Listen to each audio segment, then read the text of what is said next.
পৃথিবী যত উন্নত হোক না কেন, শাশুড়ি বউয়ের দ্বন্দ্ব, শাশুড়ি বউয়ের ঝগড়াঝাটি, শাশুড়ি বউয়ের বদনাম, এটা কোনো দিনও যাবে না। এটা কোনো দিনও সত্যি শেষ হওয়ার নয়। এখন বেচারা ছেলের বা বেচারা স্বামীর কী করা উচিত? না মাকে ফেলে দিতে পারছে, না বউকে ফেলে দিতে পারছে। এটা ফেলে দেওয়ার জিনিস নয়, এটা সবাইকে আগলে রাখার জিনিস। এখন যদি বউকে ভালোবাসতে যায়, মা রাগ হয়ে যায়, মাকে বেশি ভালোবাসতে গেলে বউ রাগ হয়ে যায়। এখন সত্যি বেচারা ছেলের আর বেচারা স্বামীর কী করা উচিত? এখানে আমার একটা মন্তব্য আমি করতেই পারি।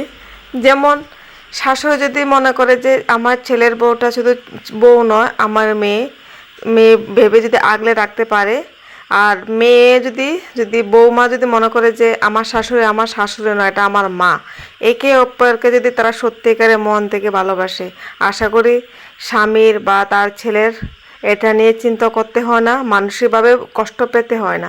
কারোর বিরুদ্ধে কথা বলার দরকার নেই, কারোর পক্ষে কথা বলার দরকার নেই। আমি মনে করি যে তারা একে অপরকে, মানে শাশুড়ি বউ যদি একে অপরের ভালোবাসা দেয়, মিল থাকে, তাহলে তো স্বামীর কোনো চিন্তাই থাকে না, বা তার ছেলেও মাকে নিয়ে চিন্তা করতে হয় না, বউকে নিয়ে চিন্তা করতে হয় না। এই সামাজিক বিষয়টা, স্বাভাবিক বিষয়টা কেন যে মানুষ মেনে নেয় না? কেন যে এক নারী আরেক নারীকে হিংসে করে?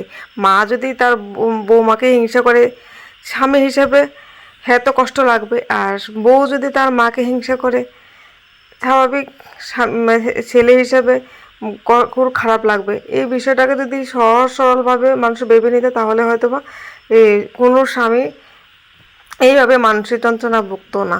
এটা আমার মন্তব্য, আমি জানালাম। তোমরা আমার কথাটা ঠিক কিনা তোমরা একটু জানাবে, বলো হতে পারে। Tata, bye bye.